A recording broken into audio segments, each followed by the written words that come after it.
So I need to explain to a lot of the guys who are coming onto this for the first time, why are we doing this? This is called Coffee with Robert Kabushenga, and I do the live session that has video and picture every Friday. We're doing this because I felt that we'd been given a 40-day holiday, pretty much. That's the way I see it. And the question is, what do you do with the time that's given to you? If there is one thing in life that equalizes all of us, men, women, children, rich people, poor people, the single equalizer is that we all have 24 hours in a day. What differentiates us is what you do with your 24 hours.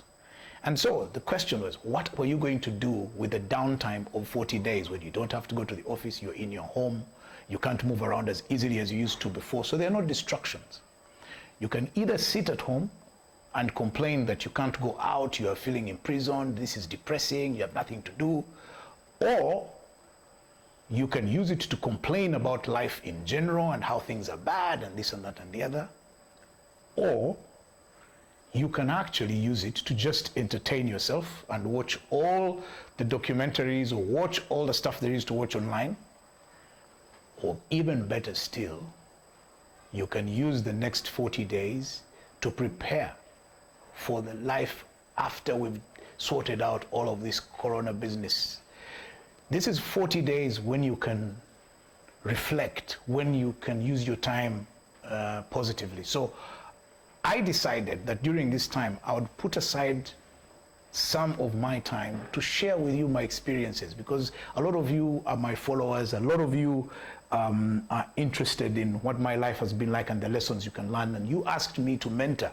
So I've put aside time. I mentor people daily on Twitter, and we have tweet sessions, we have Twitter spaces, audio sessions where we have guests or people talk to me. Now, once a week, I do a live session, and we're building a YouTube channel, which is called Coffee with Robert Kabushenga. So you can go there and subscribe so that you get alerts. And this is really for me to be able to contribute something to your life, something which you can find useful.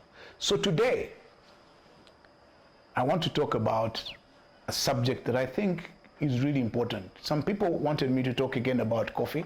I'm sure I'll find the time to do that. But the thing I want to talk about today is how to build a name and how to manage your reputation. I should have added, by the way, that how to nurture relationships, because those three are the triplets, they go together. Why is this so important to me? And I will tell you this from the outset. You will discover that if you're young, or if you're about my age or older, you will have discovered by now that the most valuable asset you will ever own in your life, in your entire life, the most valuable asset you'll ever own is your name. And therefore, with it, your reputation and the relationships that you've been able to nurture as a result of who you are.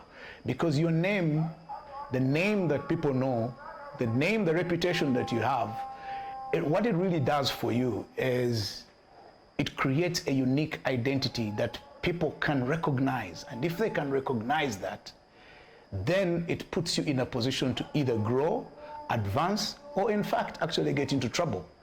All of us have an identity. And by the way, I have been, as you probably know, I've been around for a long time, but for all the many years I've been in this country, one of the most vital possessions in your life is an identity card. Why? Because it identifies who you are and puts a name to your face, and therefore you are a person. If you have no identity, you are not a person. So, I am a storyteller. I am not a lecturer. I am not an authority on anything. I just tell stories, and hopefully you will take some lessons from here. But if there is one lesson that you go away with today, it's the one I've just told you. There's only one thing that's valuable in your life: your name, your reputation, and the relationships you build. It's not the material possessions you have. You can never put a value to what I have just told you. Material possessions, they will come and go, but it's the names, the names that you guys have. That's what you carry with you. That's what people know you to be. So I'll tell you a couple of stories, and then hopefully out of those stories, you are able to pick some lessons. So in 1988, that's many years ago, and I'm sure a lot of you on social media especially were not yet born, and your parents were still in high school. In 1988 is the first time that I met the president of Uganda, President Yoweri Museveni. We had gone for a conference of students, student leaders. That conference is what founded what is now today known as the Uganda National Students Association. And I was one of the first members of the executive. So when the president arrived to address us, all the members of the new executive were asked to introduce themselves. So when it came to my turn to introduce myself, I mentioned my name. He'd been taking notes of everybody, and when I mentioned my name, he looked up and looked very critically at me, and I'll never forget the question he asked me. He asked me, which one? And I explained which one it was, and that was that. I tell you that story because I want you to know that for some of you, you will win, or you may have won, the name lottery. What do I mean by the name lottery? You are born into a family that already has an established name. And that name is probably either a good name or a bad name, depending on which one it is. Now, that means that you already have somewhere to start in terms of building a name, because you're very well known. And you can look around in this country, and there are some names that have been around for ages.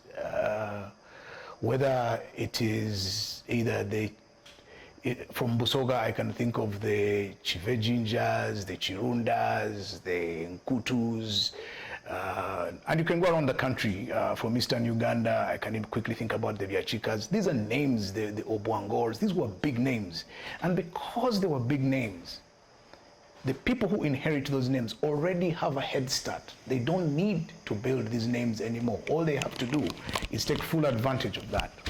So, in a sense, I am one of those who sort of won the name lottery, because my grandfather, who by the way is the only one who has that name in the world. So everybody who carries the name Kabshenga is my relative.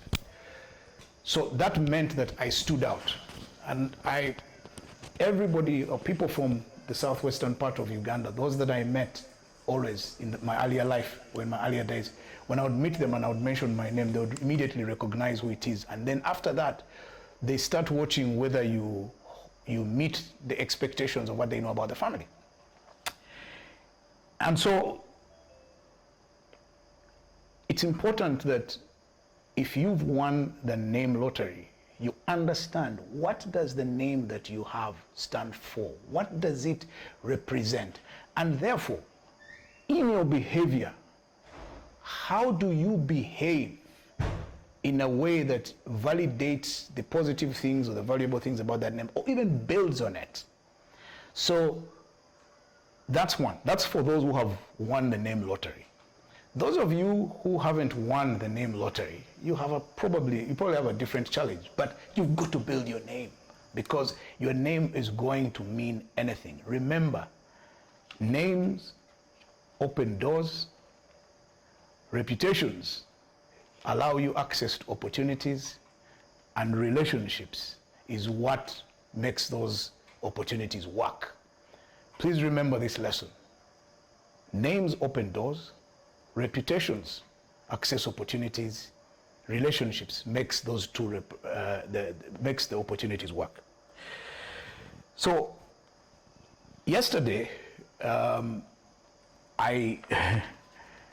it yesterday? No, the day before yesterday, it was Wednesday, late in the afternoon, I received a phone call.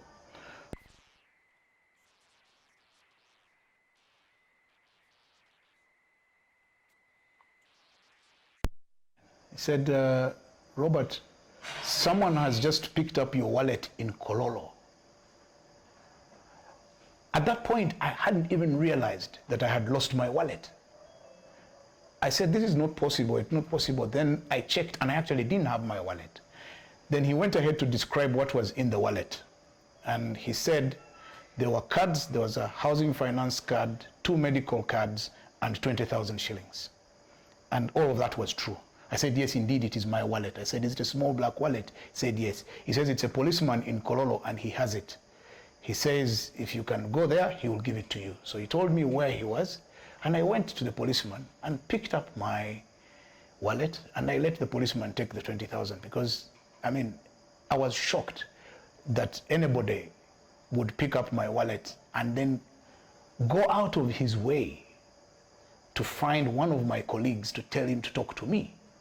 Now, can you imagine if I had mistreated that former colleague of mine when I was in a position of power before? He wouldn't have even bothered to call me. Or if I didn't have the reputation that you all know I have now, that policeman would never have thought it. I mean, why would he have bothered to look for me? I would have just been another nobody. So when yesterday, I told my son this story, he turned to me and he said, Dad, it's good to have a name that is unique. So I said, yeah, sometimes people have generic names. He said, no, if you have a unique name, then people will immediately know who you are. I guess he could have added on that it also pays for you to have, one, a very good reputation that goes along with that name. Number two, that you engage in relationships with people. And so, and even if you have a generic name, because I used to engage a lot with people, so somebody once told me some of those hilarious stories that guys who used to be in the bush in Luero used to tell. And apparently in the bush, there were 2 people called Magara. And so Magara is a fairly generic name in southwestern Uganda, or western Uganda. But apparently when they were in the bush, only the commanders were allowed to eat chicken. So there were 2 Magaras. One was a commander, the other one was a foot soldier. So the foot soldier distinguished himself in order to be different from the other Magara. He used to refer to himself as Magara Taliankoko. In other words, for you to know that this Magara is the Magara who doesn't eat chicken, is just a foot soldier. And so all of these stories that I am telling you now are stories I am telling because I need you to understand the value of the name. So you'll excuse me for a minute because I think I have lost the guys on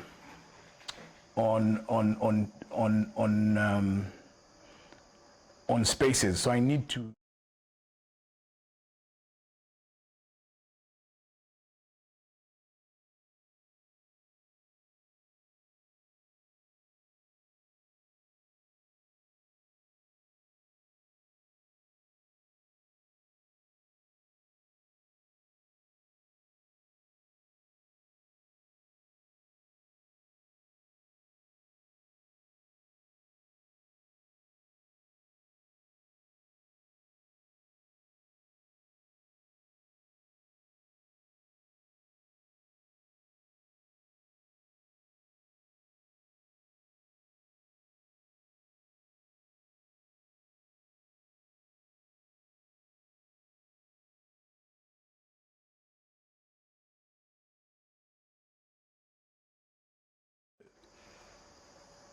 So the way this works is that you go back to you go to your Twitter feed and you look at the top of your screen, you will see fleets with many faces.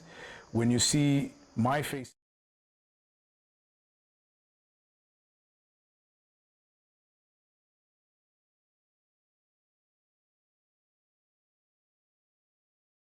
Twitter, I need to get the Twitter guys back on, otherwise they'll kill me, because the last time I messed them up and they were very angry with me. So I hope it can connect. Yep, it is back on. And so the Twitter guys were back on. So you can go back to the Spaces. You will find me there. I'm sorry that it went off without me paying attention. So yes, so back to the names thing. So basically, I guess the question that you're asking me is, how do you then start to build a name? So first of all, like I said, if you won the name lottery, your family is probably known for certain things.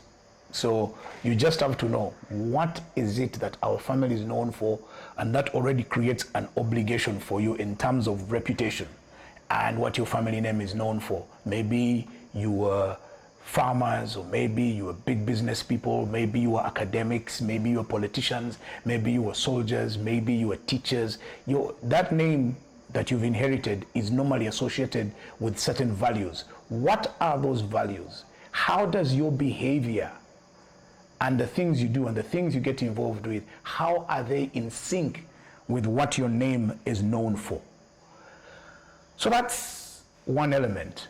If you don't have that complication of having inherited a set of values that is related to your name, then you need to decide, what do I want to be known for? And what do I want my name to be associated with? You cannot wish one thing and be another. So for instance, you may want to be known as a tough guy, but each time danger turns up, you are the first to flee. So you really can't be known for that. And so investing in figuring out what it is you want to be, what image you want to project, it is the image that you project that will get you that reputation. The image will be a reflection of what you consider important. So you must know what is important to you, and therefore what image you want to cut. And we can learn many lessons, especially from people and especially the ladies. The ladies do this very well. I mean, ladies will invest time and quite a bit of money in being seen and perceived in a particular manner. They will dress well, appropriately, and so on. Even us, I'll give an example of myself. When I was starting out in my corporate life, it was important to be in a tie. And then when I became the chief executive, it was important for me to be seen regularly in suits and ties, because I needed to command confidence of the people who had entrusted me with the company. So, and then you have to make sure that your name is associated with things or activities that you want to relate to. So for instance, I spent a lot of time on philanthropy, on pushing public causes that I wanted to be associated with. So please know that in building your name, the first fundamental issue you need to deal with is, what do you want that name to be associated with? How do you want that name to be perceived by those people who are out there? Do you want to be perceived as a professional? Do you want to be perceived as an excellent worker? How do you want to be perceived? Which takes me to my other story in 1991. So at that point, I was on the factory floor as a casual laborer, and a man walked in, and I knew, because I knew him, I knew that I have to connect with this man. This is my only chance that I have today. And this man is called Wafula Ogutu. Some of you may know him, some of you may not know him. But Wafula Ogutu was a big name in the media, at least when we were much younger. And I really wanted to connect with him because I knew it was important for me to know him. So as soon as the man showed up, I made it a point to be in his way and to connect with him, and we started talking. Long story short, Wafula gave me a job that paid me a bit more and really technically started my journey in the media business. When I got into the Monitor publications then, there were a lot of really interesting characters. Chazese Mogerere, Dismas Nkunda, Kevin Aliro, Richard Tebere, these were Charles Onyango. These were, I don't know whether to call them, not ballistic is not the correct word. These were fireballs. Peter Mwesige. These guys were something else. Now, of course, I was very low in the food chain. I was much lower, but I was determined to build a relationship with these guys because I knew whatever else that I did, I needed to be friends with these guys. So I decided at that point that I was going to be two things. One, I was going to make sure that Wafula and Jimmy Serugo, who then was my supervisor, would trust me to do the job that I was doing without their direct supervision. I was determined to do that. So I went out of my way, connected with them, and every day I would go to work, I would persuade Wafula and Jimmy to let me take more responsibility, more responsibility. With time, I built a name and a reputation with the two that I could be trusted to do the job they had given me. So that was, I wasn't talking about the money. At that point, I was more interested in building a relationship with them. Now the guys in the office, because I knew I needed a support mechanism, the guys in the office, so what I did with the guys in the office is I decided that with them, I wanted to be known as the fun guy to be with. So I knew all the nightlife in Kampala. I was the loudest guy in the office. I've been gifted with a fairly decent sense of humor, so I was always the one giving the wild jokes. So with time, I built a name with these guys and a relationship, because I knew that in future, at some point when I finish my school at university, I'll want to get a job with the Monitor publications. And at that point, I better have a good support mechanism. So I learned how to build relationships with people. By being in that context, you have to be nice to people, not just a walkover, but nice. Most importantly, you must be of use. You must be useful to the people to whom you want to connect at a relationship level, so that your name is associated with positive things. A lot of people that I know nowadays, as soon as they get into a relationship, they are looking for what to get out of it and immediately go there. Somebody meets you today and immediately asks you a job. And you're looking at this person and thinking, you've met me for the first time and you're asking me for a job.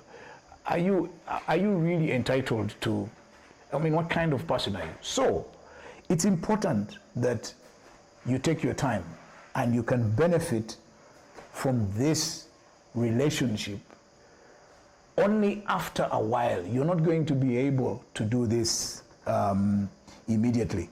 So just remember that you must know what you bring onto the table in terms of relationships. With the guys at the Monitor in the very early 90s, my interest was to show that, one, I could be trusted to do the job I was doing. Two, that I could be a fun guy to be with and be a friend and somebody that they can talk to. So that's at the level of how do you then connect with people that, and how do you want to build a name, people that you know. Then in 1996, something else came up, and I decided at that point that there was one more person I needed to know. And this person I knew was going to be very useful for my events business that I had set up with some friends. We had set up an events business, and I needed media. And at that point, I needed the new vision. So I decided that it's time to know William Pike. As they say in life, it sometimes pays to know people who know people. So I was in this position where I knew people who knew people. So I knew David Galukande, my very good friend David Galukande, who knew Patrick Kwaku, who eventually became a very good personal friend. And I knew that Patrick Kwaku would take me to William Pike, because I needed to meet William Pike in order to get the new vision muscle to support the events business. And so the point for me here is, within your circle, you know people. Those people also know other people. How do you use the network you're in to get to know another person, to get to meet people? There's so many introverts out there, shy people who think that getting to meet other people is an inconvenience. Okay, introverts, I'll give it to you, but never think that it is that you trying to meet other people is such a burden on you that you don't want to meet them. It's important for you to meet people, because you need to be known, you need to have a name. Then in 1998, I decided that I now needed to go on radio. And the radio show I wanted to be on was the Capital Gang. So how would I go about this? So again, I went back to David and Patrick. So Patrick then introduced me to a young lady called Agnes Tisa, who was the producer and in charge of the show. And now it was my business to manage the relationship between me and Agnes. I couldn't keep going back to Patrick to make sure that Agnes would accommodate me on this show every time they needed a spare tire to fill in for someone who was absent. And that's how I found myself on radio doing the Capital Gang, and which was the biggest political talk show at that time, and met some really big names. Now, there was something that used to happen, and this is an important lesson. There was something, so when I got onto the show, I eventually realized that let me make it my business to be the one who serves the coffee. So I found a new relevance. I became the guy who served the bigger guys with coffee. And then at the end of every show, the guys would stand in the car park and have a little conversation about the things that were more confidential. In the beginning, I sort of would just go away. Then eventually I started to sort of hang around, but at a distance, until these guys were comfortable with me. Then they drew me in, and we've been friends for over 20 years.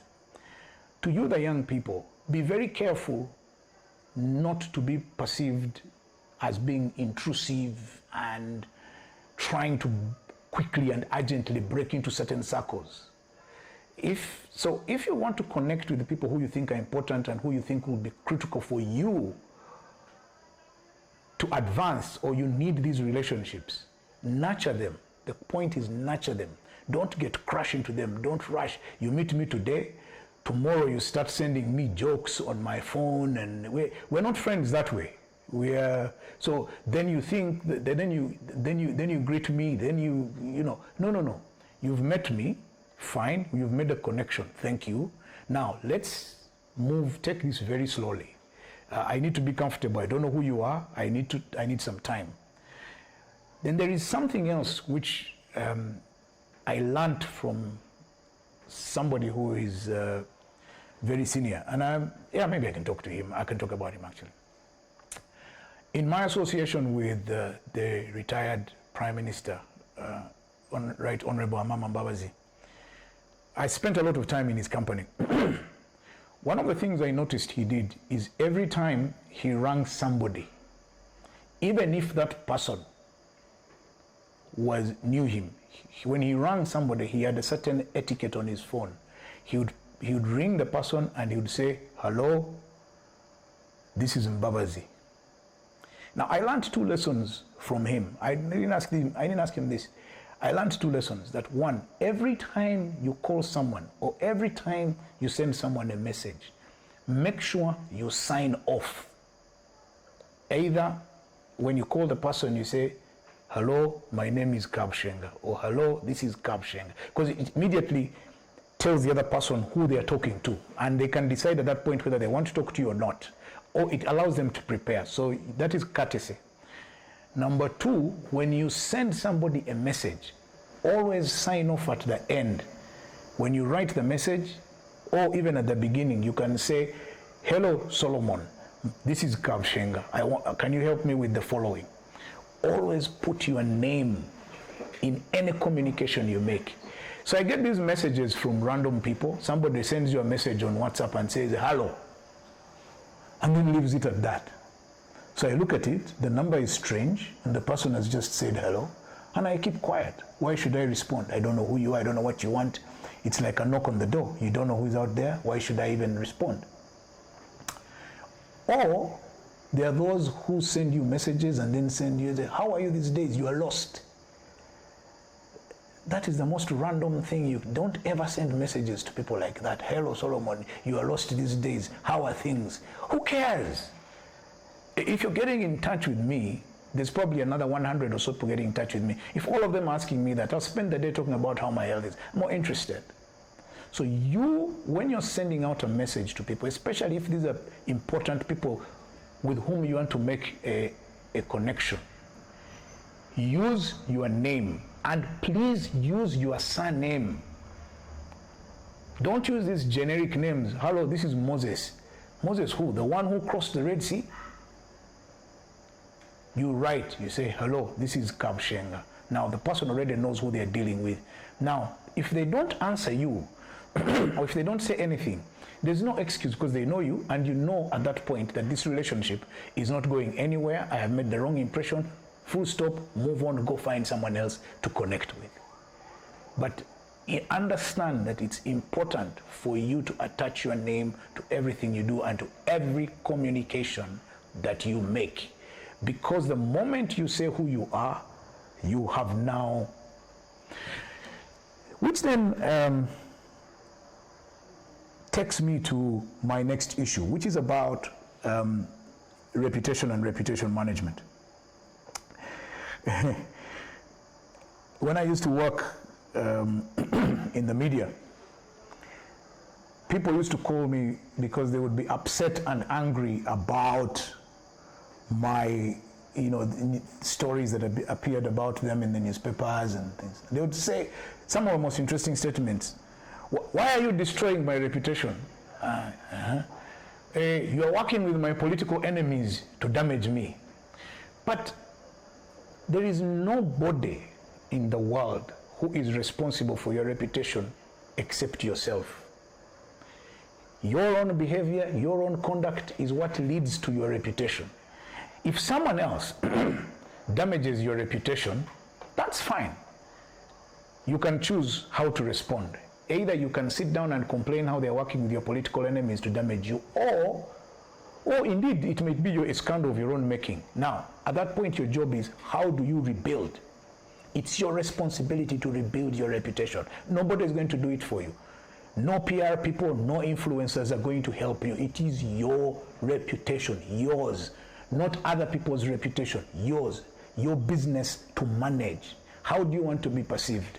Like I told you, when I just started my corporate life, I wanted to be perceived in a particular manner. I wanted to be perceived as a business leader, one who could be trusted with money and with an organization. I was dealing with advertisers, I was dealing with business partners.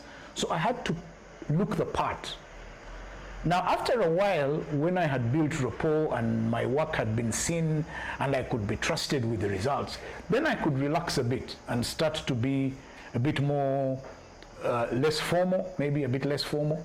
But even with that, I was trying to connect with the audiences that I was dealing with, because the diversity of audiences we have, some of them are put off by the stiff appearance that you put up in suits all the time. So what I then did was, later on when I realized that, okay, my life is heading in a particular direction, which is farming, I now had to start to cut the image of somebody who was going to be a farmer, and I needed to get the public to start accepting that, yes, there could be a Robert in overalls and there could be a Robert in suits, and all of that is important. What is it that you're looking for? So guys, it's important. It's important. Your reputation is your business. Don't give it to another person. It's you. You're the one who knows what you want to get out of it. And with that, there will be reinvention. But I need to talk a bit about what I know to be the enemies of, or the human attributes that are likely to sabotage your reputation. But I'll also say this. For those of you who are trying to log onto Zoom, we're completely maxed out, so please go to YouTube. That's where you will find us. YouTube is definitely live, and you'll get it in real time. Or if you're on the road and you have a Twitter account, you can listen to us audio. Just go onto your Twitter feed. You look at the fleets, which are those little blobs of people's faces on the top of the screen, and then you will see a purple ring around my face. So you click on it and you'll be able to join. And so I want to thank the over 200 guys who are already logged on and are busy listening. I apologize for the earlier time when it went off. So allow me to pour myself some more Ruggiero coffee. Sorry, I can't give you any coffee because you guys are on the other side. But you could also make yourself a cup of coffee and go out and buy some really good Ugandan coffee. It doesn't have to be Ruggiero coffee. Go buy yourself some good Ugandan coffee. You will be putting you'll be putting money into the pockets of some really poor people like me. So let's get back. So what are the human attributes that sabotage your reputations? And these are not, forget, nobody is out there going after you or wanting to finish your reputation. The guys, there will be devious minds, yes, but that's all right. The things to watch out for, you yourself, that are sabotaging you, these are your own things. One, greed. You want everything, you want it quickly, you want it for yourself, so greed is one of the human attributes. Arrogance is another one, because for you to build a good reputation, to build a big name, to build good relationships, you need to be humble. There are no two ways about it. And that humility should come through not just in your conduct, and it should not be a pretense. It should express itself in more ways, and people should see it as authentic and that it happens all the time. Are you polite? Are you grateful? Do you do it regularly, regardless? And once people know that you are always willing to show gratitude, they will tell others about you, the good things about you, and always show that you're trying to help other people. Once you're helpful, then your name travels. People carry it. People always carry your name. When you pass by, people will say, that man, yeah, he's a very good man. I'll never forget, many years ago, I wanted to take a very unpopular decision at the office. And one of the employees told me, sir, the people who are going to be affected by your decision, every morning you come to the office, they see you and they pray for you and they wish you the best. If you take this decision and it is unpopular, the next time they see you, they will be praying for your departure, and God might answer their prayers. So always remember that there are things about you, the person, your ego, anger, hot temper, arrogance, greed. Those things is what sabotages reputations, at least from working in the media and in the reputation industry. I know 95% of reputation damage is self-inflicted. What people do, the other people, is that they go and talk about it and ridicule you and make fun of you, but 95% is your own doing. So the thing that you need to decide is, how do I want to be known? What is my name attached to? And even if I was to suffer damage, and you'll suffer damage, I have suffered damage, everybody suffers reputational damage. How do you reconstruct? What are the things that you do that bring you back into a positive light? You know, of course, some of you may remember that Bill Clinton, when he had his problems with Monica Lewinsky, he decided to launch an attack on Sudan, hoping that that would show him as an effective commander-in-chief and things like that. Yes, so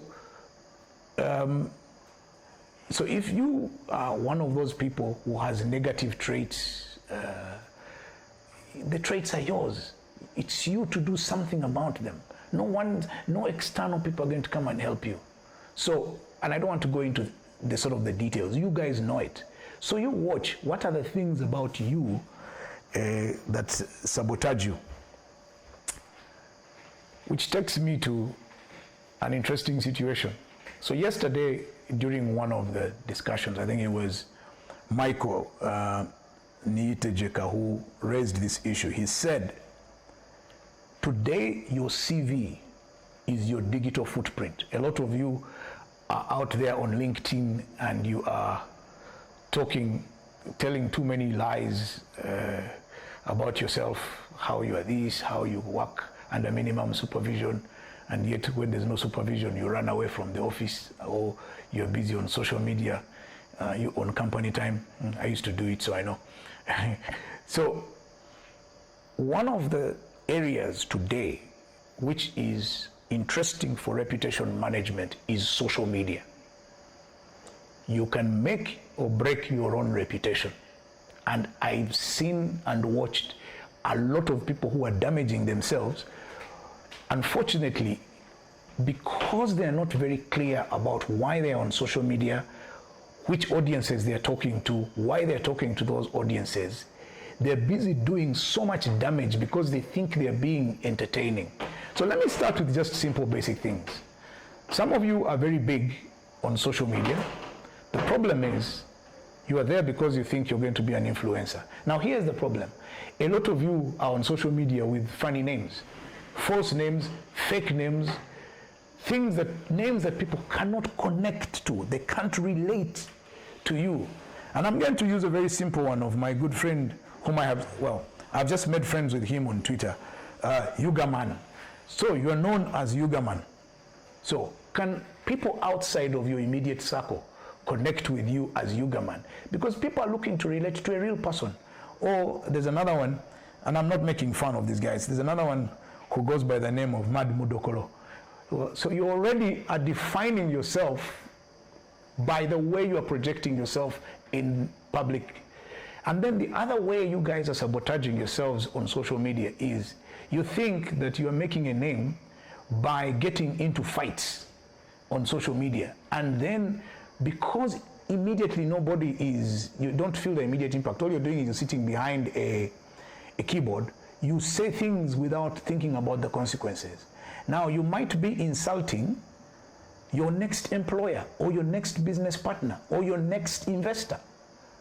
So how you behave yourself on social media, and by the way, the digital footprint doesn't go away. And there are people on the internet, they are not sleeping. They are looking for the things you said 5 years ago, and you say something today, and they pick it up and they catch you dead, and they are completely ruthless. So start today to think, how do I want to be perceived on social media? I mean in life, through social media lenses. There are some friends of mine whom I tell, and I tell them all the time, please do not post pictures of your children, because don't have their permission, and this is going to step on the digital footprint for the rest of their lives. Now they're going to grow up into adults and find the things you were saying about them on social media, and they may not be the most complimentary, but you're doing this because you want to show off your child, or you want to show you're a mother, now you're a loving mother, everyone else knows you're the opposite, you're probably never at home. So the things you do there are going to stay, and that's the image you're projecting. So if you're busy entering fights on social media, you're busy insulting people, and you're posting fake pictures of yourself, or you have an identity on social media which is completely different, or you're telling lies, or you're not consistent, you are actually constructing an image of yourself. You may think it is not important, but it is. So my advice to you, therefore, is remember that the moment you turn up either looking for business partnerships or looking for friends or looking for jobs, the first place anybody is going to go to find out more about you is your social media profile immediately, and they will see what it is that you do.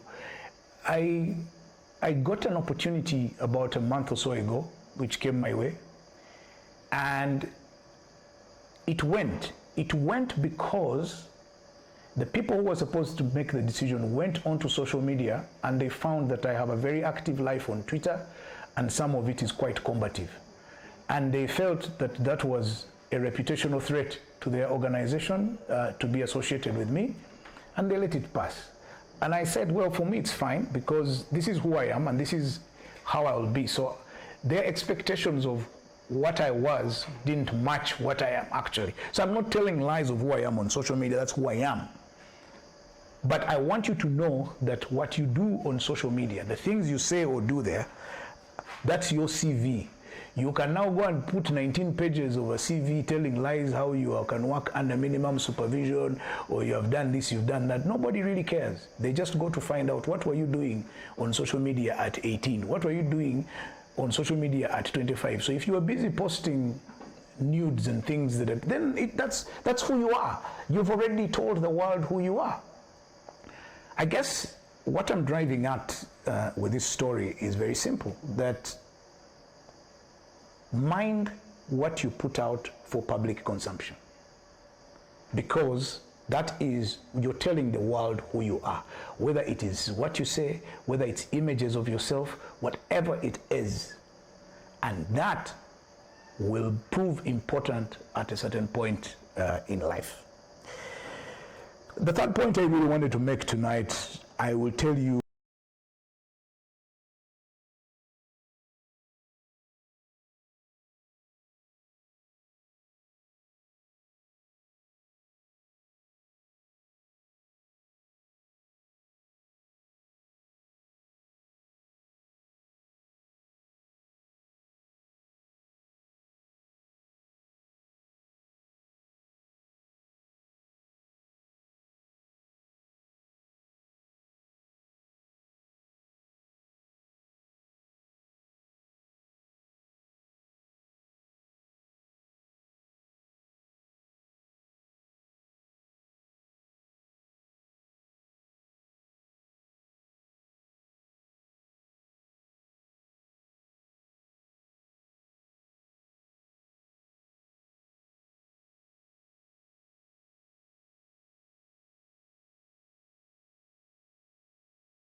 ambassador, because the Dutch ambassador knew Juma and trusted him.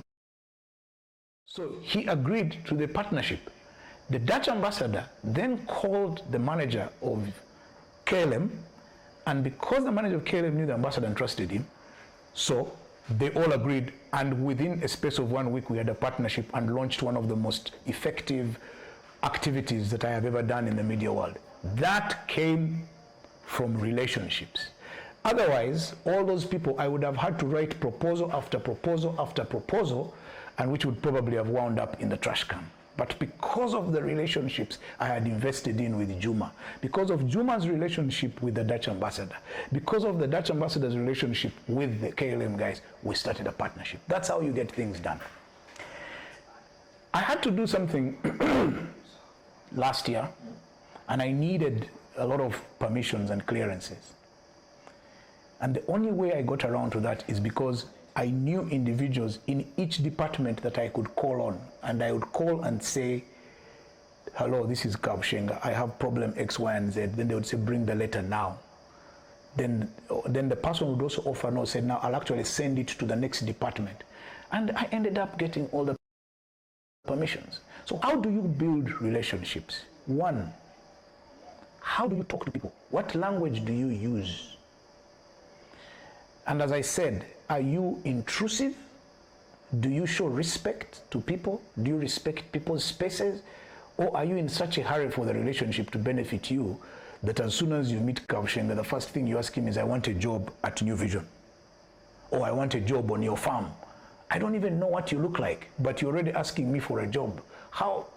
First of all, I go check your social media feed and I find that you are first of all, the first 6 photos are not even yours. I can't make out who you are. Your names are not there. So relationships, as I said, are nurtured. You have to invest in them, and you have to be of use to the person that you want a relationship with. Talk to them politely. Be helpful. Check on them, but within limits. You see, now you may have met a colleague, maybe it's a lady, and you want her help, but you call her at her home after office hours. You're now creating a problem for the lady, and after that she just cuts you off. So know your bounds, know your limits. It's absolutely important. And as I said, have relationships where you are first of all benefiting other people, so that those other people are of benefit to you eventually. So that's one element about relationships, nurturing them. And I'll say this to you, you may have a big name and you may have a very powerful reputation, but you may also have atrocious people skills. And that can finish you, because somebody may be a small person today, but tomorrow the person could end up being in a position where they'll say, that guy, he treated me so badly, it's now time for payback, and your business stalls. So please, please, please, help people or be useful to people without expecting anything in return. The day you need something and you go to them, they will be very eager to help because you are not the type of person who is always going to them for, I need this, I need that. 2, unless you are really good friends with the history, don't make gratuitous calls. Hello, Joshua, or hello, Solomon. Yes, I was just calling to see how you are. Hey, okay, but you may have called me when I'm in the toilet, or when I am in the middle of something absolutely important, and all you're doing is calling me at 11 a.m. to just find out how I am. No, just assume I'm okay. And then if there is an issue, then you can call me. And we all have our different places. Sometimes you also have to wait. Maybe there are other people, maybe some, especially if... Now, another thing. Okay, these are difficult times and it's Corona time. But one of the most important things that people never forget is when they lose someone and you're there for them. Always go for funerals if you can. Always go for funerals. Weddings, you can, it's okay. You can give some money and disappear. But funerals, you must go. That's because people are at their most vulnerable and most emotional. So when they see you, they know that you stood by them at a very difficult time. Now, in the times of Corona, you may not be able to go there physically, but let the person know that you're standing with them. And I am not talking about something which I now see, I have my reservations about it. People, everybody now on social media announcing someone else's death and so on. Not like that. If the person who has passed on is close to somebody that you know and you need that person to know that you're with them, send them a message, call them and talk to them. They may answer your phone. If they don't, they'll see your call, they will know why. So look for opportunities where you can be or where you can connect with someone at an emotional level. So, I think I have talked long enough. Now I need to check, are there questions that people may want to ask? Or let me check on my guys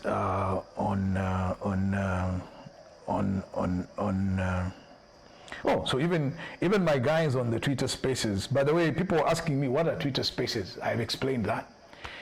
As I said, we will be doing this every Friday on Facebook. So let me see if I can take a couple of people to speak. So I've got Joshua Jobs, who is on. Joshua, do you want to? Let me see, he's on Twitter Spaces. Let me see the requests that I've got. You forgive me if I sound, okay. There is Rakojo. Do you want to talk? Hey, hello? Yeah, I can hear you. Yes, Mr. Kamshenga. Good evening. Good evening, Sam. Good evening.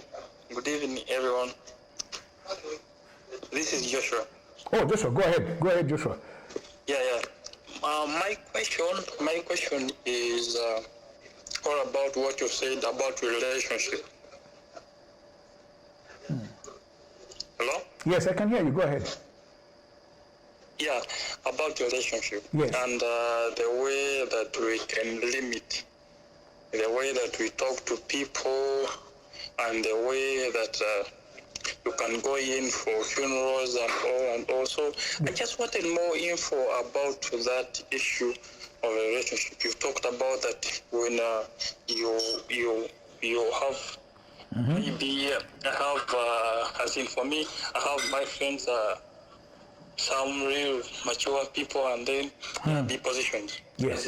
The way that you can approach them and then the limits that now this one. This is time for home and all. Sincerely, I've been doing things in messes. Okay. I don't know. If I didn't hear this, yes. And then it's like I've been going to lose the relationship. Okay, great. Sincerely. Okay. Yeah. So more info about that, Mr. Okay. Thank you so much. Patience and Shemerirwe. Patience, what do you have to say?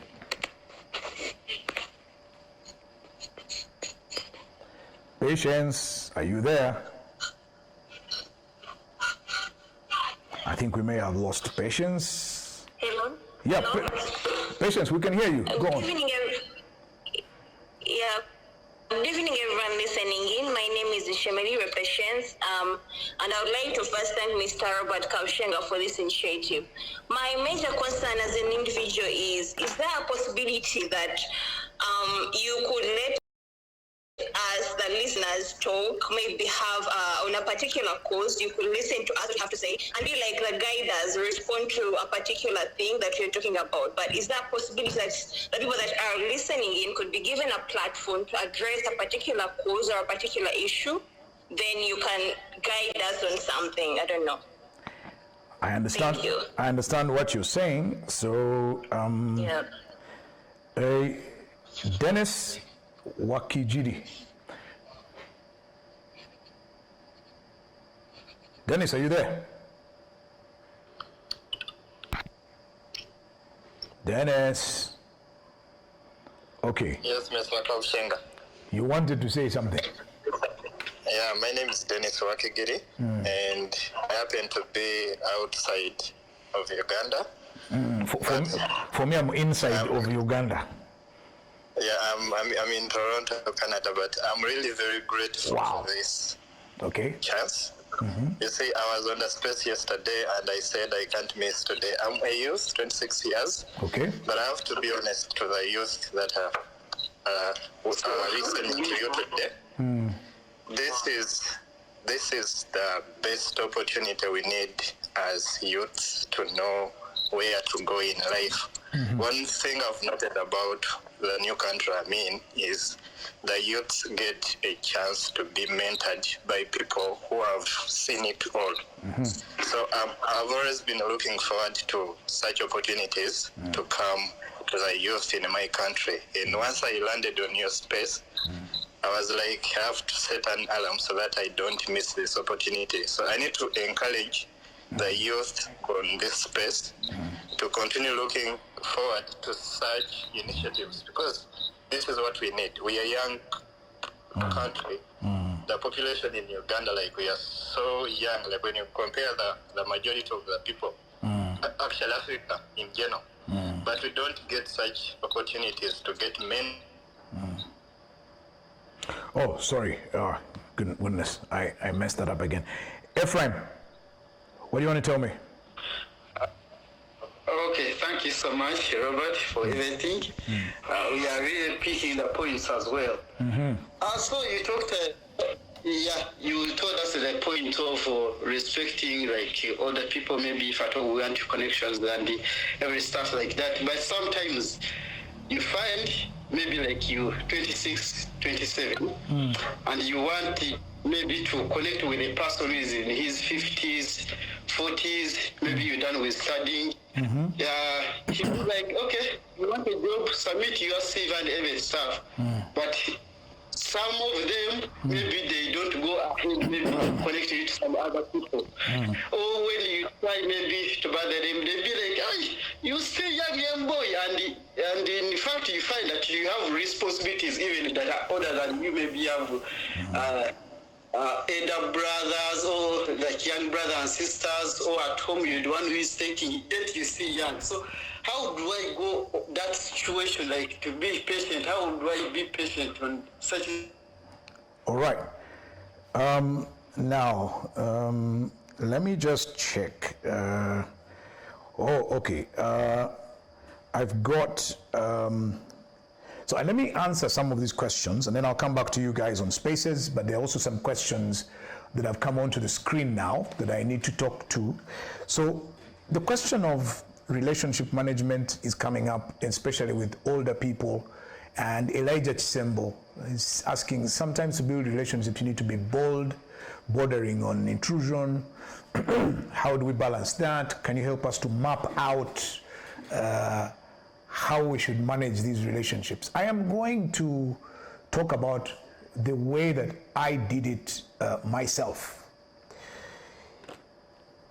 I needed to know big people.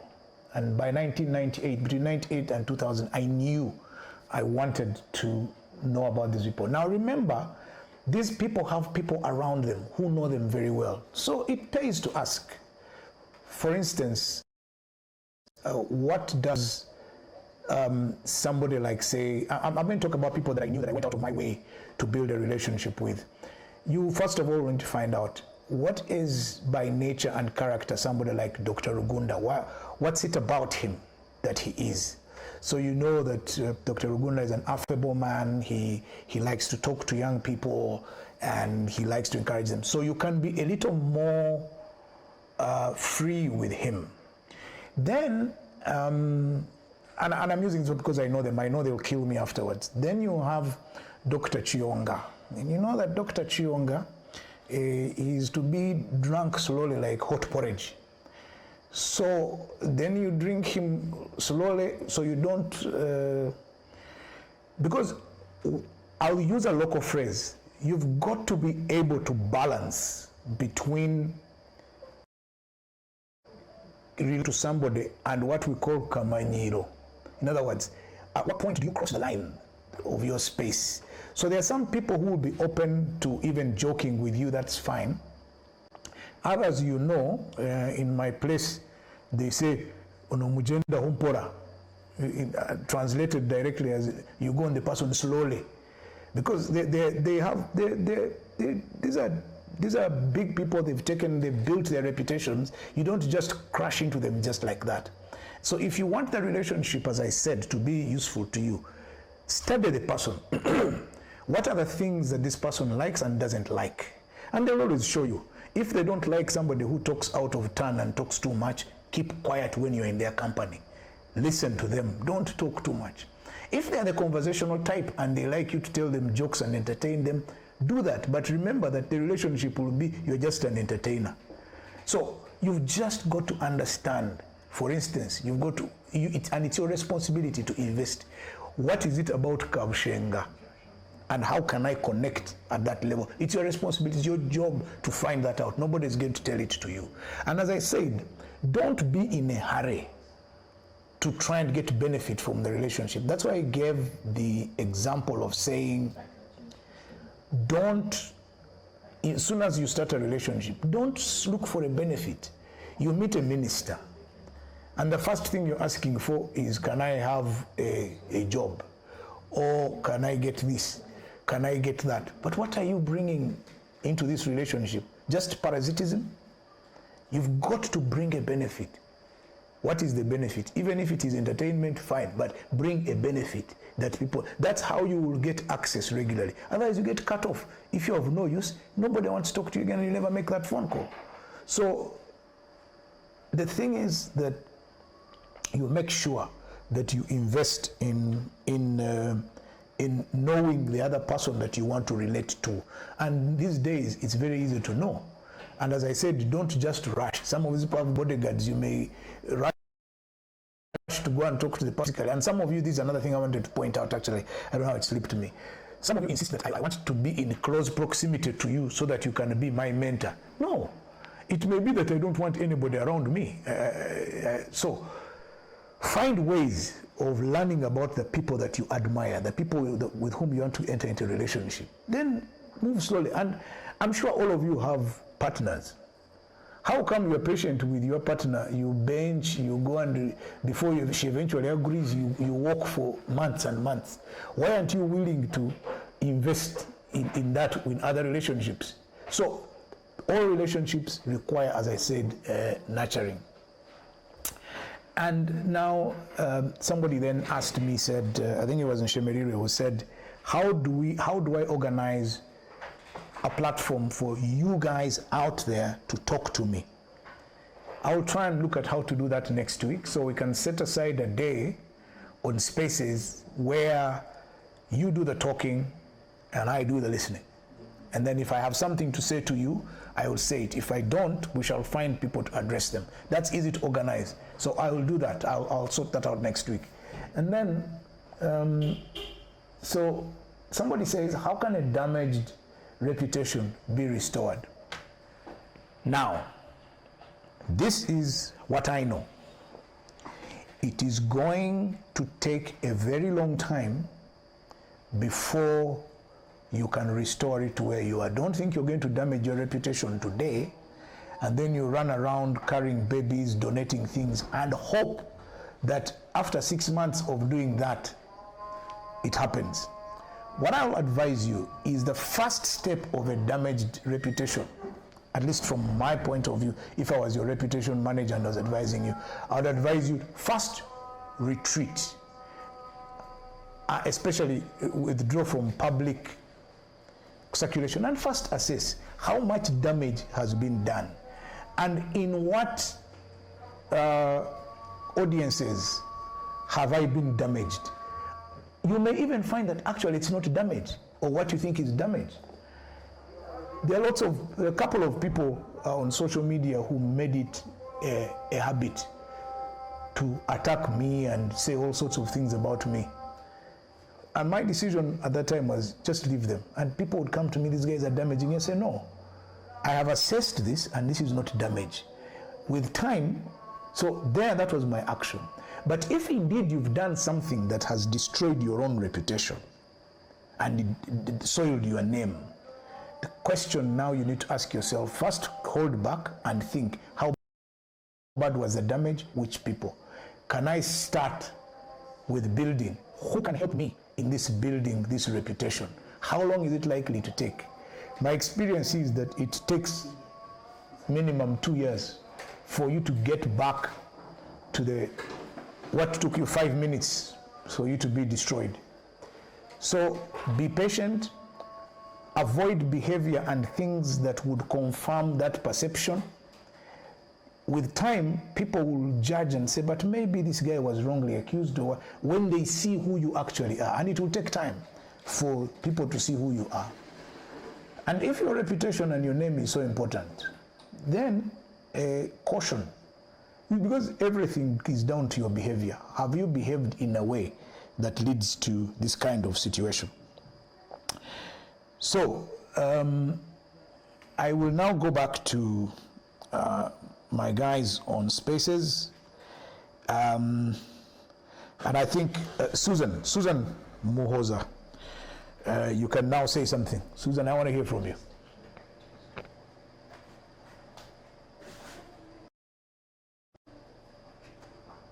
Susan, are you on?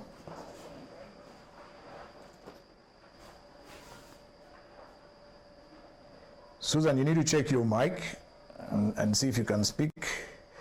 Let me see who I can bring. Bernard Sanya. Bernard, you talk and let's hear if you can say something.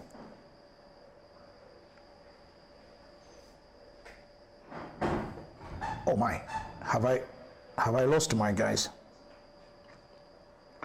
Okay, let me try another person. Grace Taharana, can you say something?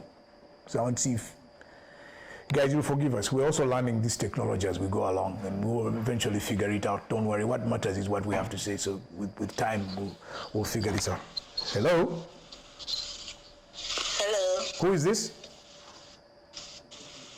Grace, this is Grace. Ah, Grace. Yeah, talk now. Yeah, I'm happy to hear you. Yes, good evening, everyone. Thank you, Mr. Kabushenga, for your words of wisdom.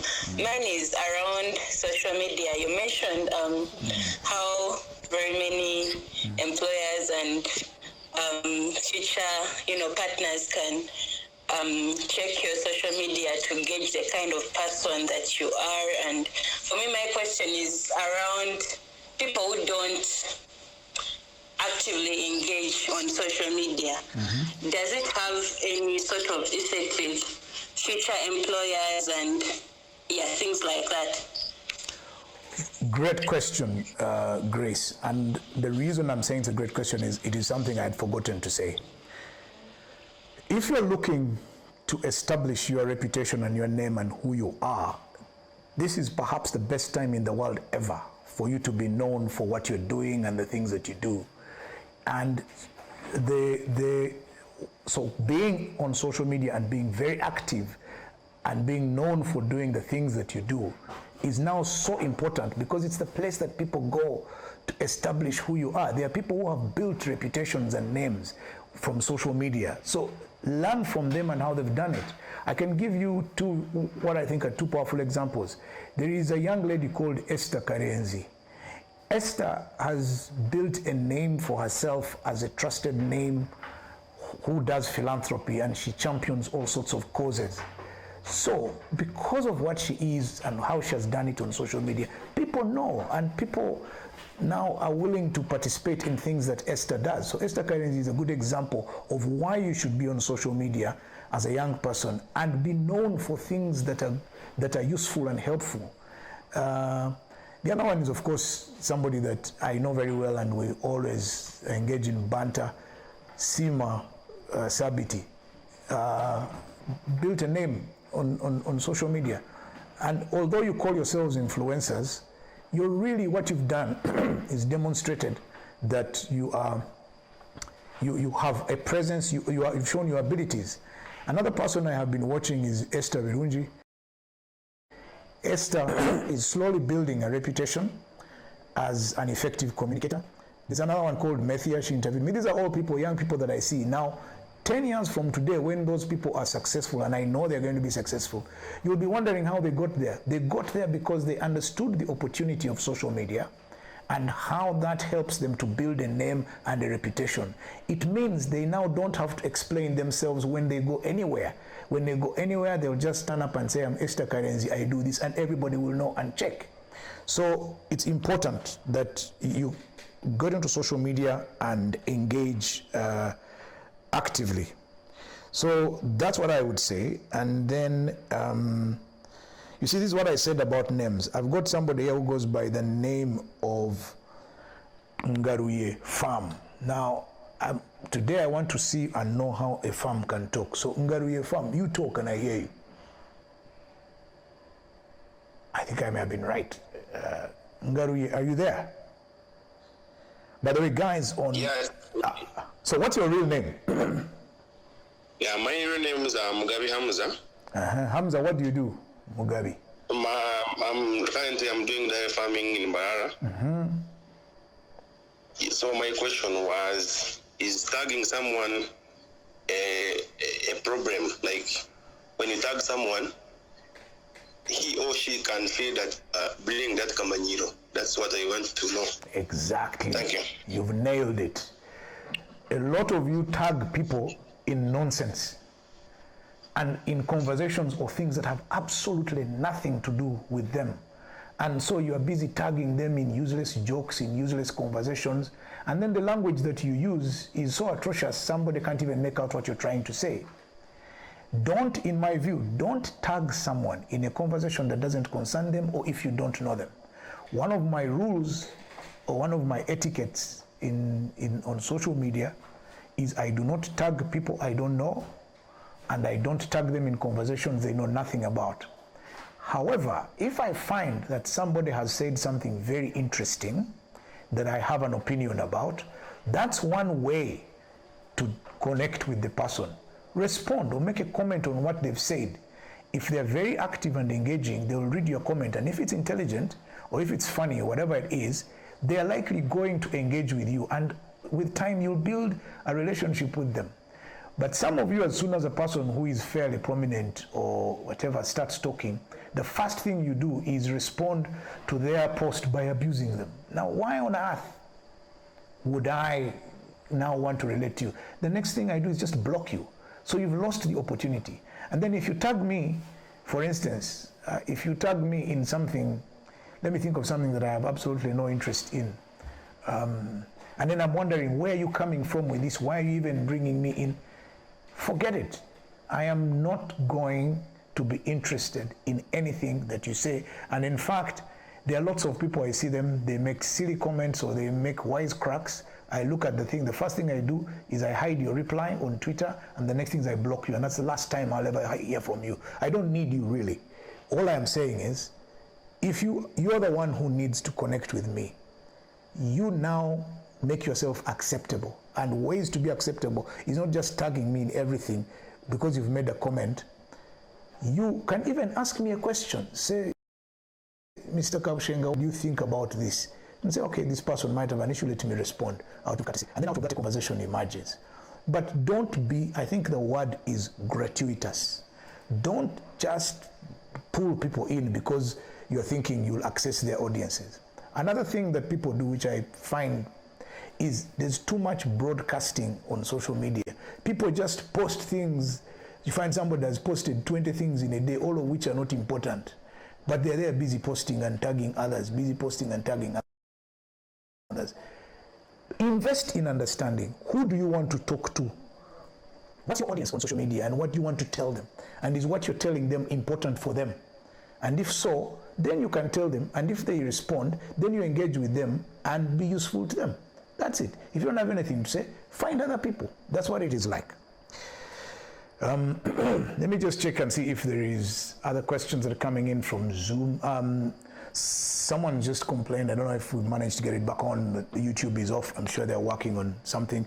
Somebody has asked me to briefly talk about the theory that even negative publicity, or especially on social media as we know them these days, is important for building a brand name. I've observed more generally that negative in nature than progressive, but the aim being to add on to the following. Is there reputational value in that? No. You can't go and insult people and get into fights and post all sorts of useless things simply because you're looking for a following. 3/4 of that following isn't interested in the stuff that you're saying. They may just like one post, say, okay, let me see if this guy is interesting. But you have no engagement. What is following without engagement? You never have any people you talk to or who talk to you back. They may have followed you that one time and then moved on to other things, and your notifications don't even come into their feed at all anymore. So be very careful about generating negative publicity of your own. It is another thing if other people are saying negative things about you. That we can debate. For some people, it brings them into the news. Of course, there are some people for whom they don't mind having a bad reputation or being associated with things that society thinks are negative. They're happy like that. That's their life. It's authentic. They love it. That's fine. There are people who want a reputation that they are good at abusing others. So the next issue is, Robert, we're in a virtual village. How can we translate virtual connections into physical connections? Just imagine someone you know on Twitter meeting you. Will that be intrusive? Are social media connections supposed to stay there? For some people, yes. For some people, I just want to deal with you on social media. I don't want us to meet physically, because maybe either you are undesirable or I am undesirable, and it's enough that we are engaging on social media. And in most cases, I mean, I have right now close to 200,000 followers on Twitter. When will I meet all of them? Even it's not humanly possible. But if we can talk regularly, that's already good enough. If there is need for us to meet, yes, there will be need for us to meet, and it had better be productive. We shouldn't just meet gratuitously. I have run into other people and they say, oh yeah, I am so and so, and they, oh, you're surprised, and the person is, then you talk pleasantly and it ends there. Yes, let's have these virtual relationships, but let's also have our own physical relationships and with people. And that's why I said that intrusion and the way you conduct yourself becomes absolutely important. How do you want to be known? Right, so I now come back to my guys on, I have to humor one of my followers here and just make sure, because she lives out of Uganda, outside of Uganda, and may live inside of Uganda. Jackie, are you there? Jackie, your lawyer. Yes, I'm here.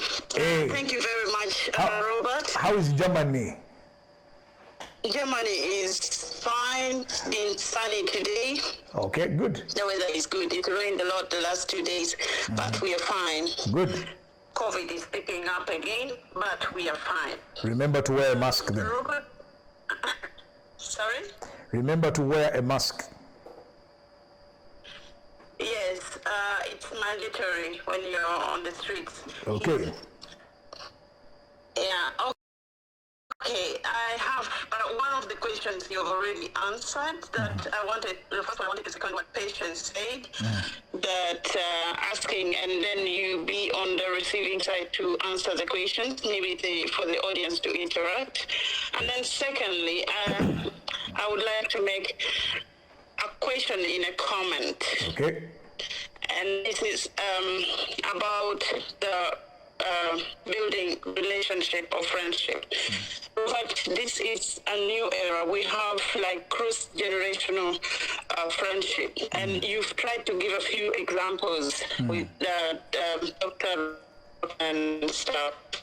But this is a very difficult time, especially for cross-generational friendship, and in most cases, I'm not saying it's very often, but at least I know of a few cases, the cross-generational friendship are always or most of the time abused because the youth are maybe in one way or the other disadvantaged in terms of finance or perhaps their interests, Right. not exactly what the other generation would want. Okay. And in return, when they fail to connect, something else that may be unpleasant then takes course. Jackie, How do we address this to save this kind of building relationship? All would want to learn from the elders, but then the situation should not be misused or abused. All right. Thank you very much. So I'll say this very quickly, that by and large, most people who are senior in age, myself onwards, from my own experience, they're very happy to be supportive and helpful of young people. There is, of course, a risk that some of these relationships may end up being predatory, that older people now start taking advantage of the young and vulnerable people that they're supposed to be mentoring. And that's why I was saying, study the person that you want to get mentorship from, but also keep a distance. That's why I'm talking about that space. Yes, you may have a good relationship with the senior person, but you're not peers. And therefore, be careful. This is not necessarily a friendship. It is a relationship, yes, but you're not buddies. So don't get into those spaces. And here's where some of these things become a problem. That a relationship which would otherwise be one of mentoring and assistance becomes a social relationship. You now start drinking together. Then you start having regular lunches. And then, as if that's not bad enough, you are the opposite sex. Those things tend to slide into very, very dangerous territory. So the thing for you to do is keep it on where the relationship started. If it was political, keep it that way. If it was business, keep it that way. If it was academic, keep it that way. Guard your space, but respect the other person's space. That's what will save you. That's what I'll say about that. The person I now want to bring on, because I know that my hosts are looking at me and it's about to become their dinner time, and so actually so Peter Odeke, what do you want to say? Hi, Robert, Peter Odeke here. First of all, thank you so much for this great use of Twitter Spaces. Yeah. Now, I work for Parliament. Yeah. And the question I have is, what advice would you have for people who work in ministries, departments, and agencies of government about the use of social media? What can they say, and what is taboo for them? Okay, great. I think that's also a fantastic practical question. Peter, what I would say to people like you is government people now need to have a conversation about the rules governing communication, because I think there are very strict rules in the public service about who can talk and who can't talk. And you'll find that today the people who can talk or who are authorized to talk don't want to talk, and they don't want to be on social media. Now then you go onto social media and you start to become famous, and the senior people now authorized to speak become jealous of you, that you are out there making a name for yourself and you're not helping. And that's where I know that those government places, there is a lot of intrigue. So now that can end up being used against you. What the government needs to do now, urgently, and this is where I would challenge my good friend Ofono Pondo, is that you need to evolve a social media policy. Can people exist on social media? How can they make use of it? Is it perhaps time to democratize and allow different people to use those spaces for the benefit of the government? You need to have clarity. And people, there's lots of people in government who've demonstrated a lot of dynamism and very good use of the social media spaces. People like Duncan Navigaba, I see them very dynamic, and Charlotte at agriculture, yourself, Peter, I have seen you very active. You people who are in government and are active on social media need to come together and propose how these can be used effectively for government communication, because the communication on these platforms are allowing for communications in real time. There is also another risk, and I'll talk about this now because I think it's an important one. You will also find that for a number of the political leaders, they also have their own presence on social media and are very active. Now, you've got to be careful not to be competing with your immediate political boss, because you may be, what they call it, outshining him or her, and that might bring you problems. So those are things, they are complications, and they're here. So I think that what needs to happen in government spaces is now a debate. How do we engage with public citizens on the social media space in light of the speed, the dynamics, and also the fact that most of these senior people just don't know how to use these spaces. I'm sure many of them, if you ask them about Twitter spaces, they won't know. They have never been on YouTube. The best they've done in Zoom was to log on during a meeting and then first go and have tea when they've switched off their videos. So you guys need to lead the charge on how to define the use of these spaces. I mean, you've got now a government citizen, I think it's called GCIC, which use a lot of these spaces. So yes, I think that is what we should do. So guys, I think now, okay, the last question I'll answer is, my good friend Belinda. So let me say, somebody's asked me, how do we balance power dynamics in relationship building? Let me see Belinda's question as well. Do you think the older generation can benefit from relationships with younger people?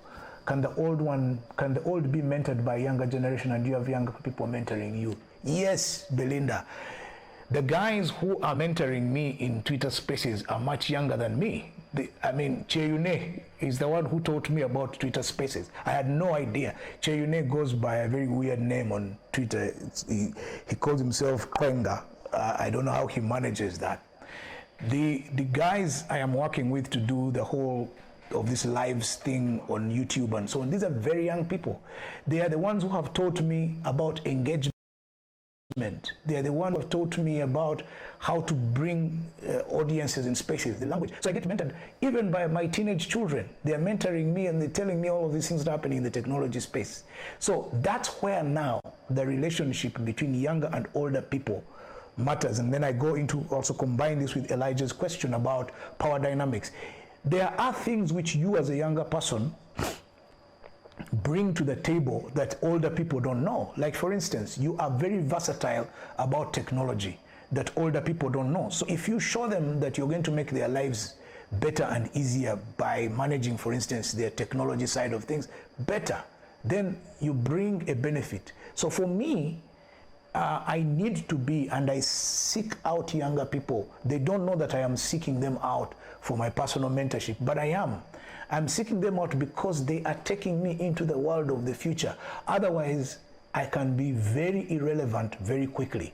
So when you relate with younger people, you are relating with what the future is going to look like. So it's important that we older guys relate to younger people in a way which is not patronizing, but is beneficial. It also allows them to bring out the best in themselves for your benefit.